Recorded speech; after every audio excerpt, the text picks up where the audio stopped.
السلام عليكم ورحمة الله وبركاته. كبجمتو دفتوتكو جرجرتو نجاكيسني الحمد لله. إيجا إن شاء الله هدا ميجتي دابو ماشيني دابو كنافي جتي غسالة يوكين ماشيني فتاوكين لاوندري كاني سينما نجت أمر فيديو كانت تناولين ترى إيجا يدو تكو ببدين ترى يوتيوبي را تكو هالما جرفتيجا نتوركين نجرو كانوا ما فيديو كون اللي يوم كاسين بركة أبوم بيكو تعلو مدينة ناجت شو يوتيوبي را أبلودين تاو نتوركي دادا بعد جردون كاسين ميشا أججتارتو إن شاء الله garuu namoonni an dafee sagalee siniin deebisnee dhiifama dafee snaambuu sagalee yeroo tokko sanuma keessaa yedduudhuma kana ta'eeti malee yeroo akka kana rakkiseen beeku jechuudha ni turkiin inshallah rabbi nuuf asirreessu akkasii gaa akkuma argitanu maashinii daabboo kanaa fi keessa isaa hiikee ooma hunda isaa gatii isaa hunduma isaa iyyuu sinittan himaa akkasuma maashinii kanallee namoonni magaalaa taatan jechuudha namoonni bakka jireenyaa keessanii ibsaan qaqqabuu danda'u otoo bitattanii gaariidha maaliif jennaan akkuma beekamu giidoo keenya biyya arabaatti finnee gallee akkasuma fixxanii galaa jirtu gadii ta'ennaan gaafa biyya galtanuu jireenyi biyyaa hojii mana keessaa akka sa'achiirrayyuu asiinii ulfaate jechuudha hojiinsaa maaliif uffata miiccuu hojii biyya mana keessaa wanti baay'ee tokko namatti ulfaatu uffata miiccuudha jechuudha hamma ta'e nama gargaara kuni hamma ta'e egaa jireenya biyya keenyaan beektu bakkeedhaa dhoqqeedhaa qottoodhaa biyyoodhaa waan akkasii tariffata ijoollee sirriitti baasee nu miiccuu dhiisuu danda'a haa ta'uti amma ta'e harki bira dhibuu dhiisuus amma ta'e inuma nama gargaara jechuudha. Akkasii yoo ta'e yoo bicate miindaajee tokko waan akkasii sanan caalu gatii ta'ennaan osoo bitattanii gaariidha keessatti ala deessanii ciistanuu ala akkasii isin gargaara jechuudha wantoota akka algaa libsii ansoolaa waan gurguddaa akkasiillee isinii miicca kanaafi osoo bitattanii bareedaadha kun egaa sa'a automaatikii miti hin beektu garra hedduun keessan mana arabaatti isa bishaan keessaa gannaqanii harkumaan miiccan jechuudha kana wayyas kana gaariidhas biyya keenya inni automatikiin ibsaan biyya keenya eessayyuu yoo ta'e badaa dhufa gatii ta'ennaan keessattuu waradaatti immoo badee fee guyyaa lama fee waan akkasii bulee dhufa yeroo inni ibsaan baduu al tokko keessa galeera gatii ta'ennaan hamma ibsaan dhufutti automaatikii sana bannee keessaa baasuu hin dandeenyu gatii ta'ennaan biyya keenya isuma kana gaariidha isa kana ofiina bishaan amma barbaannetti nannee akka barbaannetti fayyadamna jechuudha hin beektu garra hedduun keessan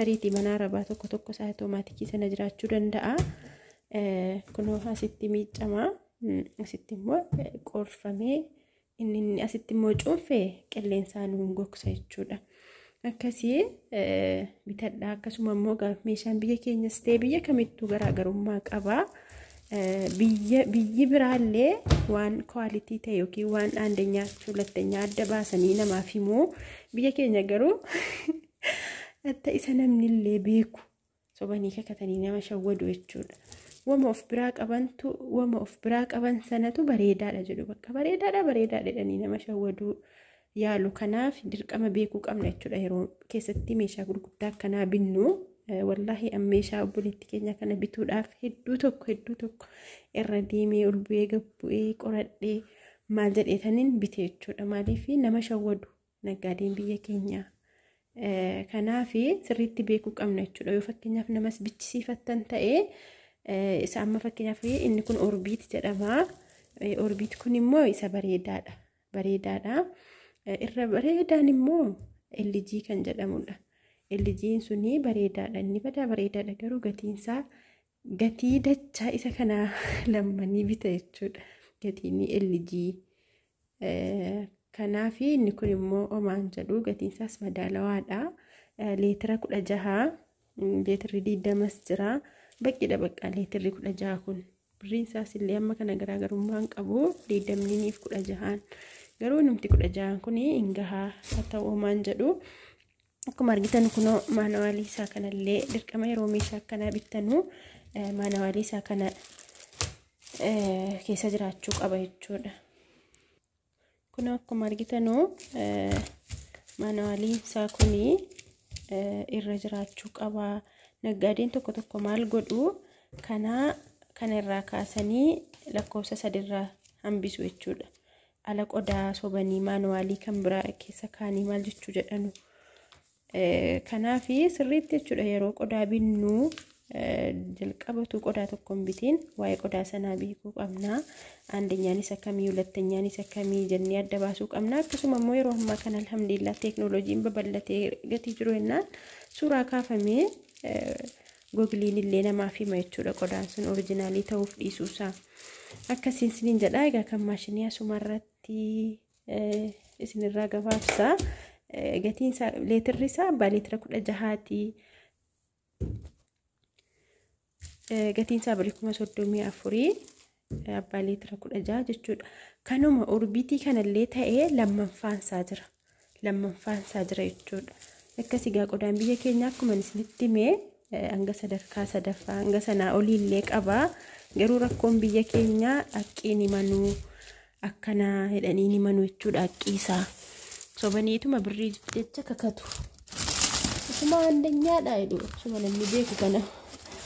Akkasii akkuma argitan kun immoo ikkoosaan maashinii daabboo jechuudha. Irra hedduun keessan na gaafataa turtanii. Kun egaa tajaajila obboleettii keenya kana xiqqoo tureera. Qodaan siina bira taa'aa gatii ta'e jennaan namoota baay'eetu immoo waa'ee ikkoosaan maashinii daabboo kana na gaafataa jirtu. Kanaaf ani viidiyoo isaa irraa isin hojjechuu barbaade malee qodaan si'as turaa sila gaafuma isin dhufteenaan kennuuf isin hojjechuu barbaadeen ture. Meeki al tokko keessaa baaseen isin agarsiisa. Kunoo akkuma argitanu kunoo irra keessatti irra isaatti barreeffamee jira ikkoosaan jedhee. Inni asirratti ikkoosaan jedheen barreeffamne oriijinaalii miti. Kunoo asirratti kun barreeffama isaatiin ikkoosaan jedhee qodaadhuma isaatiin barreeffamee jira. Isa andeenyaadha jechuudha. Baatiraa isaas ani ilaaleeras cheekii godheeras waa hundayyuu isinumatti agarsiisaara. Kun akkuma argitanu baatiraan isaallee baatiraa 3 jechuudha. Anillee ofii kootii isa kanan fayyadamu garuu namni bareedaadha jedha kuni. Anisa eelee biddeenaatiin walittiin fayyadama ofii kootii.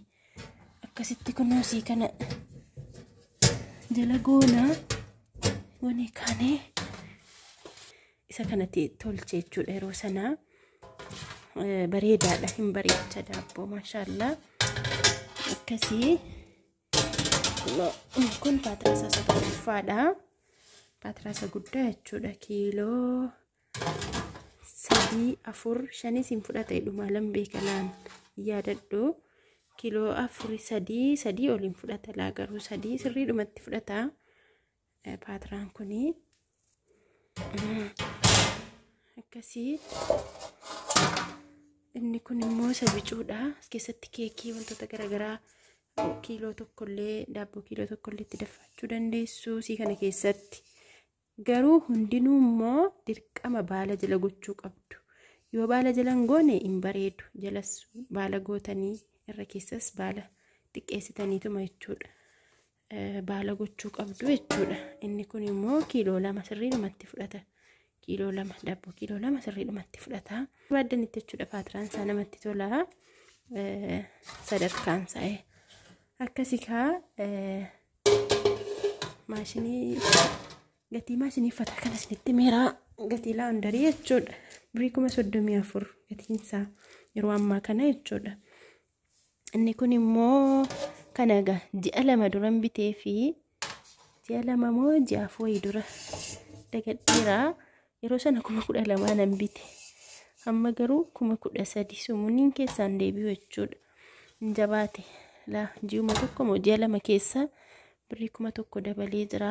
Meeshaan tokko tokko gaa yeroo daddabaluu jammaru hin dhaabbatu. Kun hamma dhaqee 20 ga'utti hin dhaabbatu la. Maal jette naan jedhaa.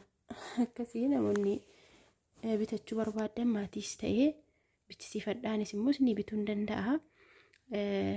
isa oriijinaala isaa akkamitti barra yoo jettanii kunoo ikkoo isaan kan jedhudha. Oriijinaalli isaa